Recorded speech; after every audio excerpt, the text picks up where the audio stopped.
నమస్తే friends, my mentor at doctor PV Jereddy ఛానల్కు మరొకసారి స్వాగతం. ఏపీపీఎస్సీ ఫారెస్ట్ రేంజ్ ఆఫీసర్ సంబంధించినటువంటి నోటిఫికేషన్ విడుదల చేసింది. ఇందులో రాష్ట్ర వ్యాప్తంగా ఎఫ్ఆర్ఓకి సంబంధించినటువంటి 37 పోస్టులు ఖాళీగా ఉన్నాయి. వీటికి సంబంధించినటువంటి నోటిఫికేషన్ను ఏపీపీఎస్సీ విడుదల చేసింది. ఇందులో మనం ఫారెస్ట్ రేంజ్ ఆఫీసర్కి సంబంధించినటువంటి దానిలో క్వాలిఫికేషన్స్ ఎనీ డిగ్రీకి సంబంధించినటువంటి అందులో ముఖ్యంగా మనకు వీళ్ళు ఇచ్చినటువంటి స్పెసిఫై చేసిన దానిలో BE BTech in chemical, ECE, దానికి సంబంధించి సివిల్, మెకానికల్ ఇంజనీరింగ్, ఇలా అనేక అంశాలు కూడా అందులో పొందుపరిచారు. దానికి సంబంధించినటువంటి పూర్తి డీటెయిల్ నోటిఫికేషన్ను మనం ఒకసారి చూస్తే కనుక ఆ పోస్టుకు సంబంధించి ఎవరెవరు ఎలిజిబిలిటీ ఉన్నారనేటటువంటిది సమగ్రంగా ఇవ్వడం జరిగింది. దీనిలో ఏజ్ లిమిట్ అనేటటువంటిది 18 ఇయర్స్, మినిమంగా 18 ఇయర్స్, అదేవిధంగా మ్యాక్సిమంగా 30 ఇయర్స్. ఇతర రిజర్వ్ కేటగిరీకి సంబంధించినటువంటి ఫిజికల్లీ ఛాలెంజ్ పర్సన్ సంబంధించిన డిజేబిలిటీ వాళ్ళకి సంబంధించినటువంటి సడలింపులు, ఎస్సీ ఎస్టీ బీసీకి సంబంధించినటువంటి సడలింపులన్నీ కూడా నోటిఫికేషన్లో పొందుపరిచారు. సెలక్షన్ ప్రాసెస్ అనేది ఇది పూర్తిగా రిటన్ టెస్ట్, అదేవిధంగా కంప్యూటర్ ప్రొఫిషియన్సీకి సంబంధించినటువంటి దానిపైన జరుగుతుంది.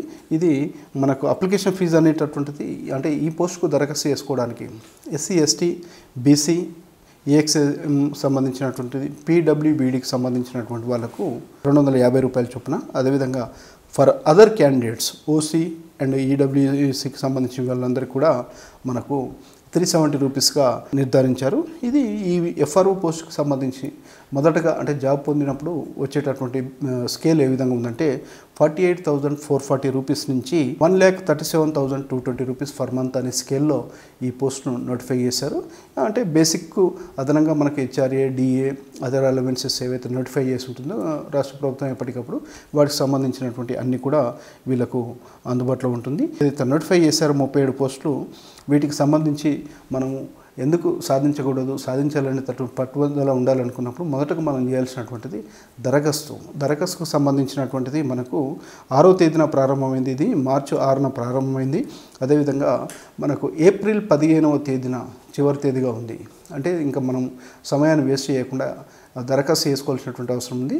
దరఖాస్తు చేసుకోవడంతో పాటుగా ఆన్లైన్లో ఏపీపీఎస్సీ వెబ్సైట్కి వెళ్ళి ఏపీఎస్సీ వెబ్సైట్లో పూర్తి నోటిఫికేషన్ పెట్టారు. దానిలో సెలక్షన్ ప్రాసెస్ సంబంధించినటువంటి విధానాలు, అదేవిధంగా రోస్టర్ పాయింట్స్, ఏ కేటగిరీ ఎవరికి ఎన్ని పోస్టులు ఉన్నాయి, వాళ్ళకు ఉండాల్సినటువంటి ఎఫ్ఆర్ఓకి సంబంధించి అంటే ఫిజికల్గా కూడా ఫిట్నెస్ ఉండాలి కాబట్టి వాటికి సంబంధించినటువంటి మెజర్మెంట్స్, వాటితో పాటుగా మనం చూడాల్సినటువంటిది పరీక్షకు ప్రిపేర్ అయ్యేటటువంటి క్రమంలో ఏ నోటిఫికేషన్ అయినా, ఈ ఎఫ్ఆర్ఓ పోస్ట్ నోటిఫికేషన్ కాదు, ఏ నోటిఫికేషన్ అయినప్పటికీ కూడా బండ గుర్తుగా మనం పెట్టుకోవాల్సినటువంటిది ఏంటంటే నోటిఫికేషన్లో పొందుపరిచినటువంటి అంశాలు.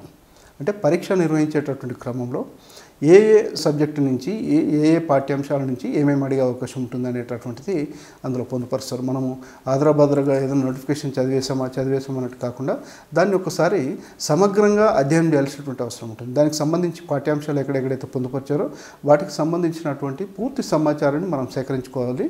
తద్వారా మన ప్రిపరేషన్ అనేది చాలా పర్ఫెక్ట్గా జరగడానికి ఆస్కారం ఉంటుంది. ఆ దిశగా మీరంతా ఒకసారి కాన్సన్ట్రేట్ చేస్తారని చెప్పి, అదేవిధంగా దరఖాస్తు చేసినటువంటి వాళ్ళు ప్రిపరేషన్ స్టార్ట్ చేయండి. దరఖాస్తు చేయకపోతే మన ద్వారా ఈ సమాచారం తెలుసుకున్నారు కాబట్టి ఖచ్చితంగా వెంటనే దరఖాస్తు చేసేటటువంటి ప్రయత్నం చేయండి.